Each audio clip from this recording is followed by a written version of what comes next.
Away from that, Chief Executive of the Telecoms Chamber and former media executive Ken Ashigbey has asked all stakeholders to join the fight against what he describes as the growing impunity against journalists. He also makes the point he is not convinced the state is doing enough to discourage attacks on journalists. Mr. Ashigbey has been reacting to the threats on the life of a number of journalists, including investigative journalist Manasseh Azurewuning, following the outcome of the 2020 election. Speaking on The Pulse on Joy News, he condemns suggestions that journalists sometimes invite these attacks. I'm not too sure how many politicians have been beaten because they've taken a wrong decision.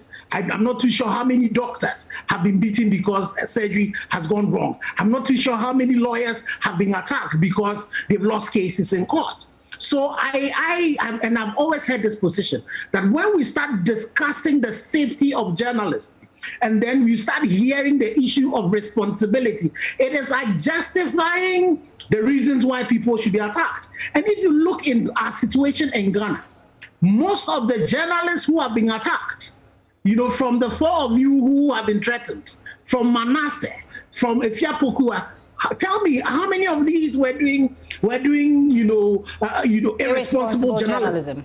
Most of the time, the people who are attacked when they are doing their job. So, if and you find out that those who are doing irresponsible journalism, nobody really touches them. Nobody touches them because they are normally aligned to political. It is politicians who are running media stations, media houses who behave in that, and they are not attacked. It is normally the mainstream media who are attacked. The issues of attack of multimedia, when we call elections, it's not something that happened recently. As far back as when I was, general manager of Joy FM, we experienced that and we've seen that. So you call the elections for one political party, then the other comes to attack you. And that has happened severally.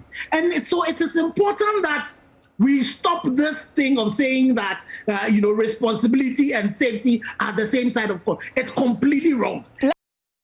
He charged the relevant state institutions to be up and doing, adding that it is also in the interest of all and sundry to ensure media freedoms are protected.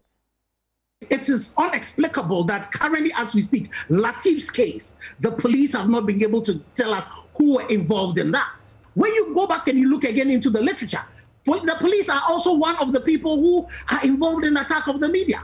But they forget that when the situation turns, and the force of the state is against them, it's the media they all run to.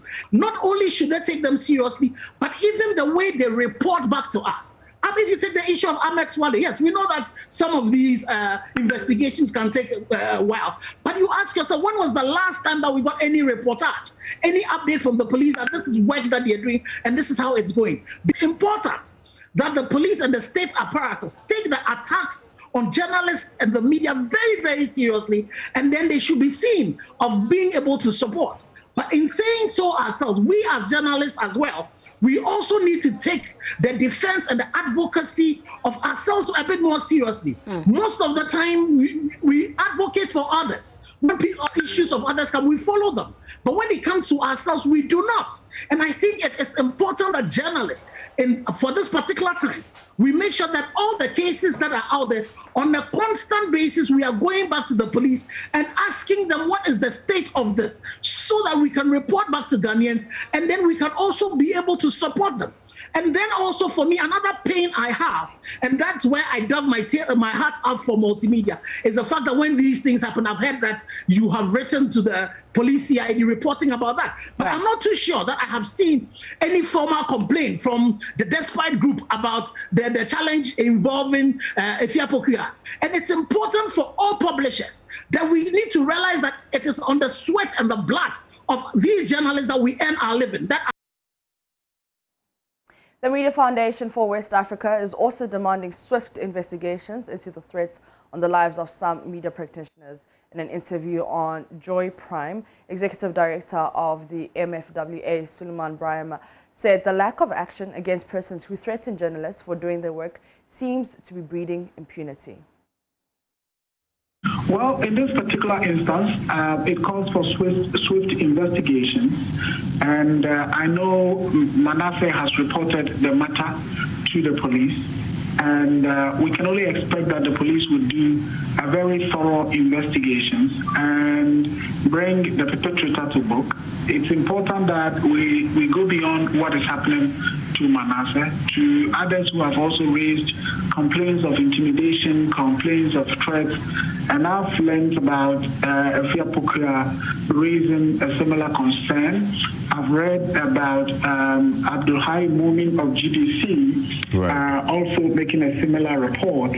And as I said, I think it provides an opportunity for the police to send a clear signal that people cannot threaten others, people cannot just commit crimes against other people and think that they can go scot-free. So we look forward to the police conducting a very swift investigation into all these acts of threat and bringing the perpetrators to book so that it will send a clear signal to others who may be harboring the same intentions. It is something that we are already working on. As I've said, Manasseh has reported the matter to the police. We'll be following up with the police. In terms of the threats that have been issued, of course, we do have our international partners that we work with, most of whom have capacity to investigate these kinds of crimes emanating from digital platforms and so on. And we've gotten to a stage where we do have quite some strong collaboration with many of these, big digital platforms, to the extent that anytime we reach out to them, to the extent possible, they are able to support, so long as it's a matter of crime. Lawyer Martin Pegbu, on his part, says journalists themselves should not stay silent when such attacks happen. Whatever happens to your neighbor may well affect you. We have other popular saying that when your neighbor's beard is on fire, you find water for yours, right? You could go on and on and on. So let's just make sure that every day we will stand up against these misguided elements. Yes, we know they are bound to come up, but we also are bound to stand up against them.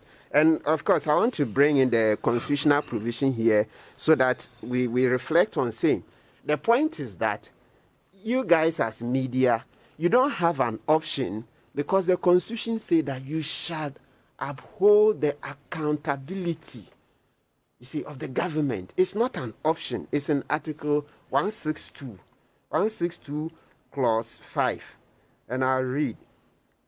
It says, all agencies of the mass media shall, at all times, be free to uphold the principles, provisions, and objectives of this Constitution, and shall uphold the responsibility and accountability of the government to the people of Ghana. I'm sure you know the normal rule that when you find the word shall, it's imperative. So as long as you operate in the media space, even at the peril of your life, the Constitution says that you shall uphold the responsibility and accountability of the government to the people. And so we would continue to urge you as a media to continue, and we as citizens would also give you all the support that you require. And part of that support is coming into studio here to participate in your programs. And that we've always done. With me, Mapita CBD. The show continues with Mama V and Gifty.